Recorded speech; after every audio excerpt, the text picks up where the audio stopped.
menjadi ustadz zaman sekarang lebih berat daripada dulu. Mengapa? Tuntutan masyarakat sekarang lebih berat. Kalau dulu orang itu bertanya kepada ustadz pertanyaan ringan-ringan saja, ustadz, ini hukumnya gimana? Ini hukumnya haram, selesai. Kalau sekarang nggak selesai, tanya lagi, ada dalilnya tak? Bismillahirrahmanirrahim. Assalamualaikum warahmatullahi wabarakatuh. Alhamdulillahirabbil alamin. Assalatu wassalamu ala nabiyyina Muhammadin wa ala alihi washabihi ajmain. Amma ba'du. Teman-teman yang dimuliakan oleh Allah Subhanahu wa taala, kita bertemu kembali di channel Pencari Ilmu. Jadi kali ini saya akan membagikan video yaitu tentang curhatan Kiai Idrus Romli. Jadi Kiai Idrus Romli ini curhat kepada jamaahnya bahwasanya dakwah di zaman sekarang ini berat. Menjadi ustadz di zaman sekarang ini berat. Karena harus mendatangkan dalil dari Al-Quran maupun hadis-hadis Nabi SAW. Nah teman-teman, jadi memang sekarang ini ya umat sudah mulai cerdas. Dan tidak lagi yang banyak dibodoh-bodohi oleh ustadz-ustadz, yaitu pendakwah yang mengajak umat kepada kebid'ahan. Nah ketika ada pendakwah ini mengatakan bahwasanya, ayo kita mengamalkan ini. Nah lalu tentu saja ya jamaah ini bertanya, Ustadz apakah ini ada dalilnya? Ya wajar ya teman-teman ya, wajar. Karena kita ini semakin peduli yaitu tentang apakah amalan itu berdasarkan dengan Al-Quran dan hadis Nabi SAW dan pemahaman para sahabat. Tentu ini wajar ya ketika kita menanyakan hal itu. Namun bagi Bapak Idrus Romli ini berat katanya. Karena Bapak Idrus Romli ini sering ditanya dalilnya mana. Nah oke teman-teman, kita langsung saja mari kita simak curhatan Bapak Idrus Romli ini ya. Dan ini para asatid ya, terutama yang sering mengisi majelis taklim, menjadi ustadz zaman sekarang lebih berat daripada dulu. Mengapa? Tuntutan masyarakat sekarang lebih berat. Kalau dulu orang itu bertanya kepada ustadz pertanyaan ringan-ringan saja, ustadz, ini hukumnya gimana? Ini hukumnya haram, selesai. Kalau sekarang nggak selesai, tanya lagi, ada dalilnya tak? Ya kalau ada hukum pasti ada dalil. Mana ada hukum nggak ada dalil? Dijawab ada, tanya lagi, dalilnya Al-Quran apa hadis? Padahal sebagian besar hukum fikih dalilnya kias. Quran dan hadis itu terbatas.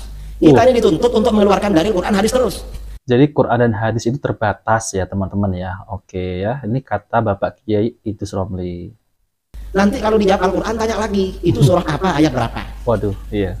Padahal kita tidak hafal Quran, walaupun yang hafal juga tidak paham maknanya. Teman-teman yang mengenal Allah SWT, jadi intinya Bapak Idrus Romli ini curhat kepada jamaahnya. Karena di zaman sekarang ini ya, dakwah ini berat. Karena umat kan semakin cerdas, ya tidak bisa dibohongin lagi. Kalaupun ada yang bisa dibohongin ya, itu memang orang tersebut itu tidak peduli akan dalil-dalil Al-Quran maupun hadis Nabi SAW. Tentu ini harus menjadi introspeksi ya untuk Bapak Kiai Idrus Romli. Kenapa Bapak Idrus Romli ini ketika menyampaikan ceramah sering ditanya dalilnya mana? Harus mendatangkan dalilnya biar umat ini paham. Biar umat ini semakin yakin dengan amalannya. Kalau amalannya ini tidak ada dalilnya, ya ngapain dikerjakan? Hanya sia-sia saja. Dan ujung-ujungnya jatuh ke dalam kebid'ahan. Nah, teman-teman yang dimuliakan Allah Subhanahu wa taala, jadi bagaimana? Yaitu manhaj salaf dalam berdalil.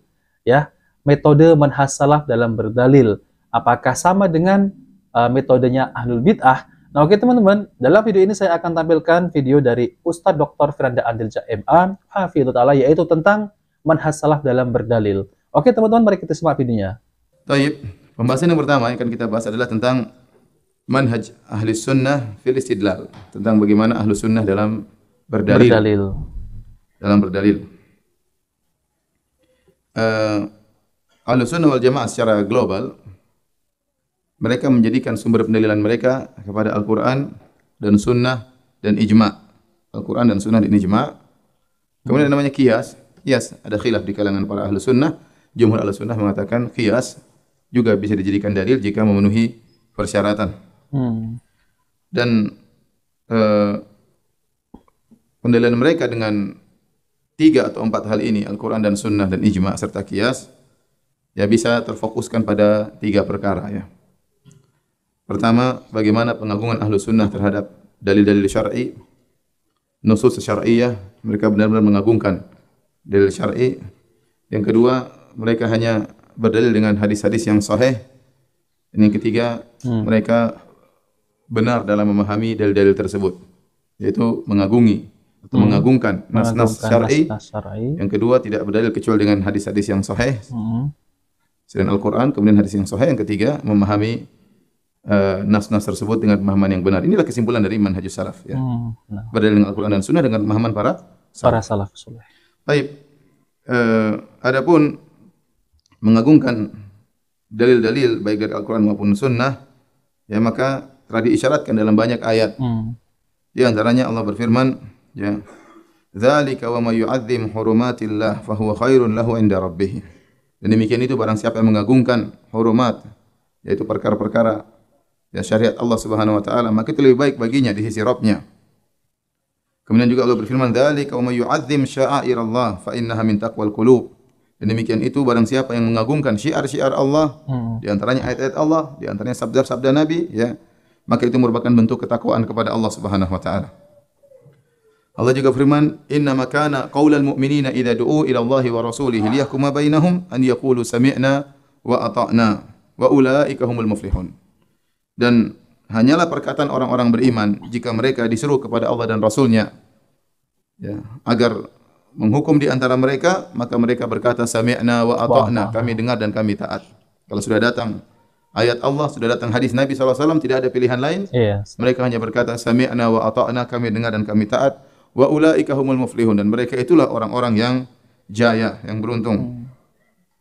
Allah melarang jangan sampai seorang mendahului perkataan Allah dan Rasul-Nya. Kata Allah, "Ya ayyuhalladzina amanu la tuqaddimu baina yadayillahi wa rasulihi wattaqullah." Ya, wahai orang-orang beriman, janganlah kalian mendahului perkataan Allah dan perkataan Rasul-Nya. Wattaqullah, bertakwalah kepada Allah Subhanahu wa taala. Allah juga berfirman, "Wa ma kana lil mu'minin wa la mu'minatin idza qadallahu wa rasuluhu amran an yakuna lahumul khiyaratu min amrihim." Tidak pantas bagi seorang mukmin atau seorang wanita mukminah jika Allah dan Rasulnya telah memberi keputusan, dia punya pilihan yang lain. Enggak boleh. Enggak boleh. Dia harus ridha dengan keputusan Allah. Dia harus ridha dengan keputusan Rasulullah SAW. Dia ridha Allah sebagai Tuhannya, dia ridha Muhammad sebagai nabinya.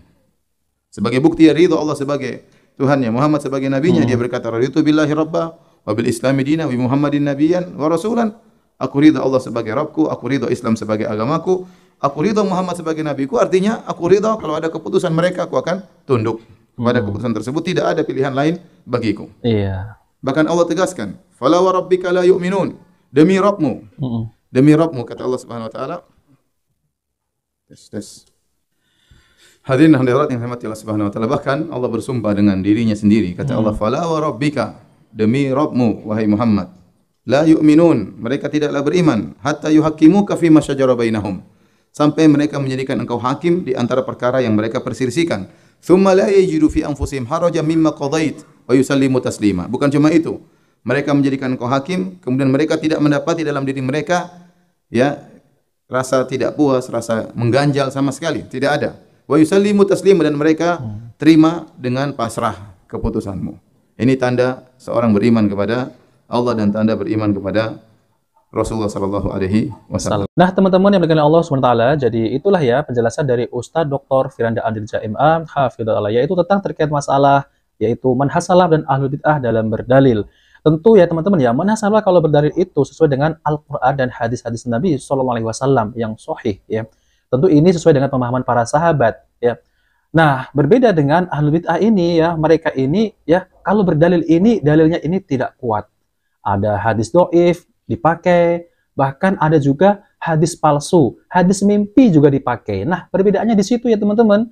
Coba ya, kalau yang kemarin itu ada ya katanya mendapat hadis dari Nabi, yaitu hadis dari mimpi. Ya. Hadis dari mimpi kok dipakai. Nah, seperti itulah ya teman-teman ya. Nah, maka dari itu kita sebagai kaum muslimin kita harus berpegang teguh dengan Al-Quran dan hadis-hadis Nabi SAW dan pemahaman para sahabat agar kita ini tidak tersesat dan agar kita ini jauh daripada perbuatan-perbuatan bid'ah, kesyirikan, khurafat dan lain-lain. Nah, oke teman-teman, itu saja yang ingin saya sampaikan. Jika video ini bermanfaat, jangan lupa like dan subscribe di channel Pencari Ilmu.